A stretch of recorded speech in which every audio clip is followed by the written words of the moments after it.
This is massive. Hmm. Wow. Um, you've had an encounter with an angel at least one time. I know you share part of that video.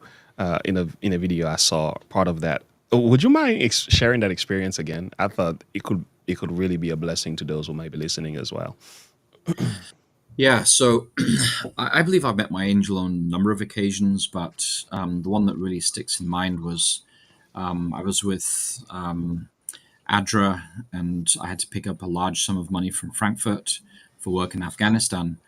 And I signed for the paperwork in Frankfurt, flew back to Tashkent, the capital of Uzbekistan, and and I went to the bank to get my money, and they said we can't give you the money because you're not a registered entity in this country.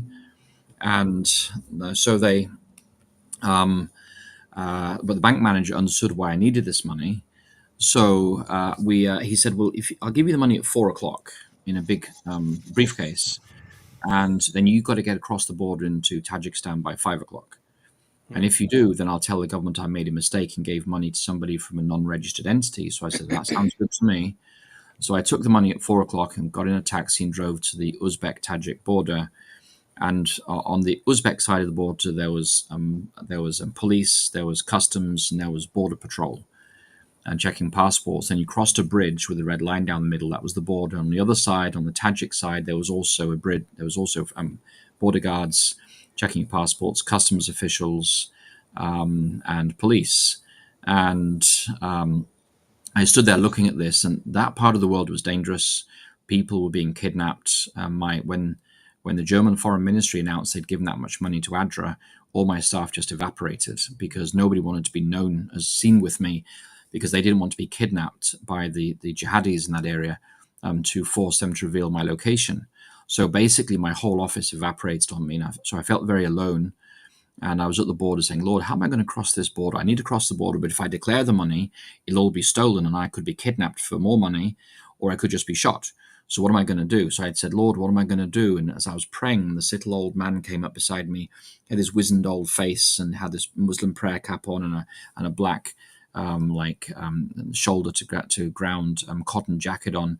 And he spoke in perfect Queen's English. He spoke like the Queen of England. He says, would you like to cross the border, sir? And it never occurred to me, like, how does this guy speak like this? Because out here, almost nobody speaks English anyway, let alone like the Queen of England. So I said, well, yes. He says, well, hold my arm and just look at the ground and don't catch anybody's eyes and follow me. So we walked up to the first post. It was the Tamozhny, that's Russian, that means customs officials. And they were shaking everybody down and shaking their clothes down for money and opening up the passports and wallets and taking money. And we just walked by them as if we're invisible. And then we came up to the police, and they were checking everybody's passports. And we just walked by them as if we didn't exist. Then we came up to the long queue to go through the border patrol with the passports to make sure we got visas.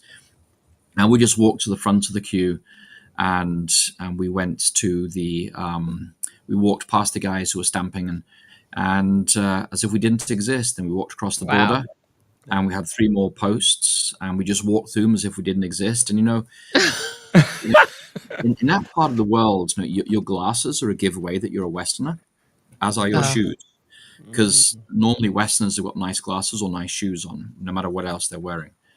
And I stood out a mile, and we got to the other side, and I went to the taxi rank and found a taxi. Then I need to say thank you to this old man, and I looked around, and he just gone. Wow. So, the angel of the Lord watches them that fear him and with him. And the next verse says, "O taste and see that the Lord The is Lord good. is good. Bless us. Take refuge in him." And so